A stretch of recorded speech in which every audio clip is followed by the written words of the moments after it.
이재명 전 대표의 대북송금 사건 준비기일 재판에서 검사의 공소 사실이 팩트가 아닌 검사의 평가, 추론이라는 사실이 밝혀졌습니다.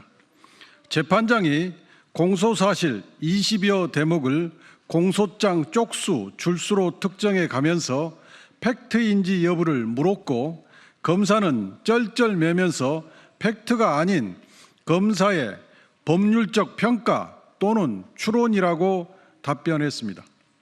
재판장은 피고인 이화영은 피고인 이재명의 승인하에 2018년 10월 2일경부터 10월 3일경까지 중국 심양에서 안부스와 함께 북한 조선아태의 부실장 송명철 등을 만나 6개 협력사항을 협의하였고 라는 공소사실에서 피고인 이재명이 어떤 방식으로 승인한 것이냐고 검사에게 물었습니다.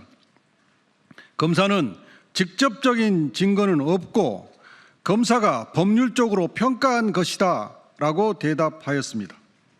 또한 재판장은 피고인 이재명은 2018년 10월 2일경 피고인 이화영으로부터 그동안 논의해온 사항에 대해 북한 측과 협의하겠다고 보고받자라는 공소사실에서 피고인 이재명이 어떤 방법으로 보고를 받은 것이냐라고 검사에게 물었습니다. 검사는 보고 사실에 대해 직접적인 진술은 없으나 여러 정황을 보아 보고받았을 거라고 검사가 평가한 것이다 라고 답변했습니다. 재판장은 결국 검사에게 공소장 변경을 요구했습니다.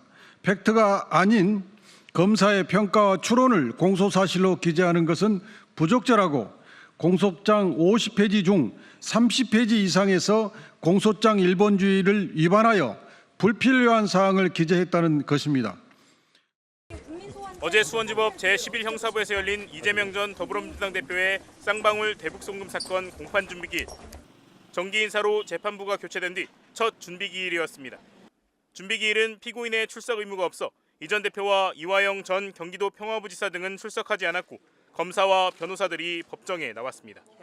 그런데 공판 말미 재판장인 송병훈 부장판사가 검찰에 공소장을 꺼내들더니 공소사실 관련해서 검찰에 물어볼 게 있다고 말문을 열었습니다. 송 재판장은 공소장 17쪽에 이재명이 이화영으로부터 그동안 논의한 내용에 대해 북한 측과 합의하겠다 보고받았다고 기재됐는데 구체적으로 어떤 방식으로 보고받은 거냐고 물었습니다.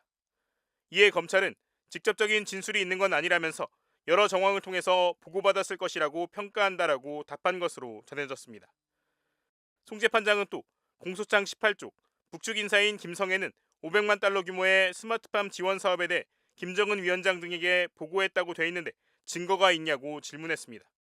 이어 공소장 20쪽의 2번 스마트팜 지원 재차 약속, 묘목 및 밀가루 지원 약속과 관련해 이재명의 승인이라는 표현이 들어가는데 직접적인 증거가 있는지 상황만 보고 판단한 것인지도 물었습니다.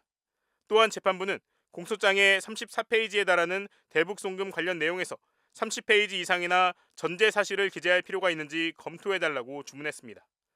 검찰은 직접적인 증거는 없다, 유사 사례와 지휘 등을 통해 판단했다, 추후 검토에 의견을 말하겠다는 등의 답을 내놓은 것으로 알려졌습니다.